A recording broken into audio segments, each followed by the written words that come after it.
Hello, hello. How are you today? My name is Brian Trascos here at the Somatic Coaching Academy. I'm the Director of Education. And thank you so much for joining us for this micro training on the question, are you influencing or are you manipulating? So this is one of my favorite topics and one that people often have lots and lots of questions about. There's all kinds of great books out there. There's a book called Influence about how we coerce people into making certain choices. And just that word alone, coerce, influence, manipulate. There's these words that we kind of bat around, and some of them like don't feel so good. I think we can all admit that, especially if we're in the service of helping the world evolve into becoming I always say, we say better place, but what does that really mean? I like to think about it in terms of being a more loving place, a more compassionate place, a more understanding place, a more accepting place, a place where we're really looking out for all of us as a species, as communities, and as individuals.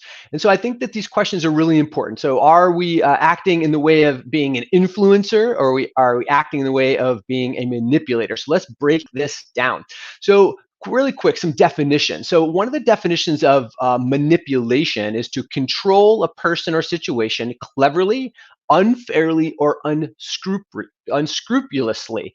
So we had trouble getting that out. So I think we all kind of get that. We think about the manipulating somebody. That's pretty clear to most of us in our mind that that's something that is unscrupulous or unethical in nature. So let's flip over to influencing for a second, because oftentimes these words get interchanged. But I found a definition from the late 14th century of influencing. And when I read this, the hair stood up on my arms. Obviously not my head, but it still stood up on my arms. So here's the definition. It's an astrological term stating that streaming ethereal power from the stars when in certain positions, acting upon the character and destiny of men. And another additional one from the old French definition of influence, emanation from the stars that acts upon one's character and destiny. So let's kind of think about this for a second. This is pretty amazing, because what we're saying in this definition of influence is that it's not actually coming from man, it's coming through man. Where manip is hand, isn't it? We manipulate things with our hands. So manipulation is something that's coming from a person to another person. But influence isn't coming from people, it's coming through people if we follow that definition. And I really, really love this, because here at the Somatic Coaching Academy, we are students of the natural laws. We really follow the idea that there is a natural order of things in the universe. And you might call these things God, or call these things Allah, or depending on a religious affiliation or belief system that you have. And I'm not looking to change anyone's belief systems around anything. Just saying, here at the Somatic Coaching Academy, we follow this idea in the understanding of natural laws, that there's a natural order to things. And this natural order to things has a capacity to infuse us as human beings and to lead our decision making and lead the way that we treat one another. So the other thing with manipulation or influence that I've noticed is when we are talking about manipulating someone else, this happens when someone who's manipulating someone else, they limit the choices that the other person can make. And oftentimes there's negative consequences to some of those choices. So think about that for a second. If you've ever felt like you've been manipulated, or if you have ever manipulated someone else, either consciously or unconsciously, what we're doing to one another is we're limiting the other person's choice. And we're limiting it in such a way that there's a negative consequence to get them to do something that benefits us. That's essentially manipulation.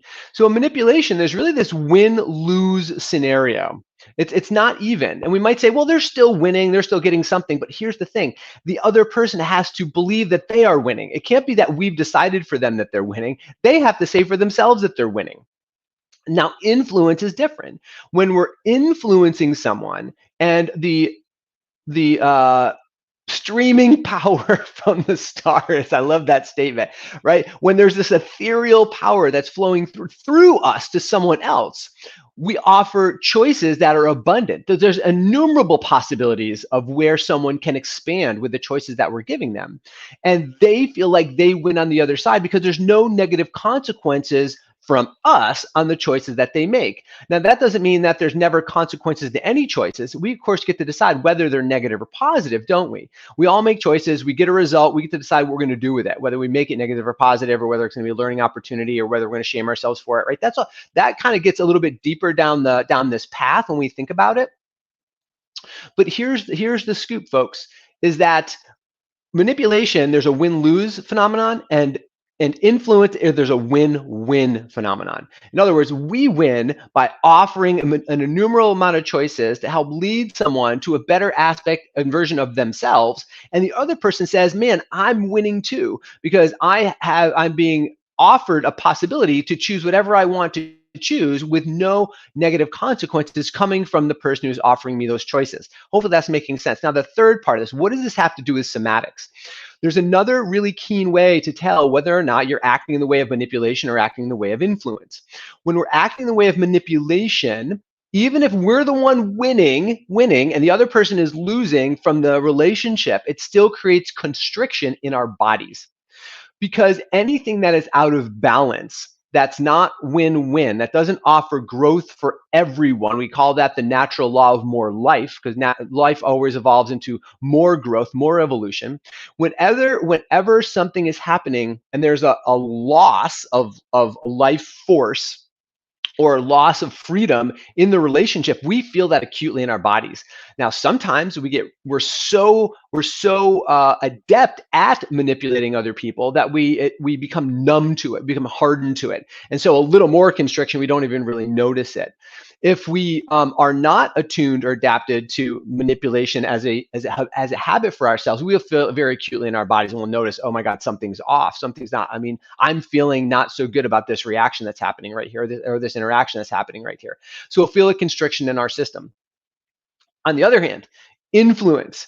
Influence will create an opening in the body because there's this streaming ethereal force that's moving through us, that's guiding our leadership of other people, that's guiding our options to give someone choices and opportunities, and the other person will feel that freedom and opening of options as well. So somatically, it feels very different in our system, with manipulation tending to constrict our system, and influence tending to open up our system. So hopefully that this little micro training was beneficial and helpful for you today. We'd love to hear what you think about it. Make sure you pop it down in the chats below. Like the live, whether you're on Facebook or LinkedIn or YouTube watching this. And if you are interested in learning a little bit more about the trainings that we're offering here at the Somatic Coaching Academy, please let us know. We'd love to talk to you about that. All right, everyone, have an amazing day. Bye-bye.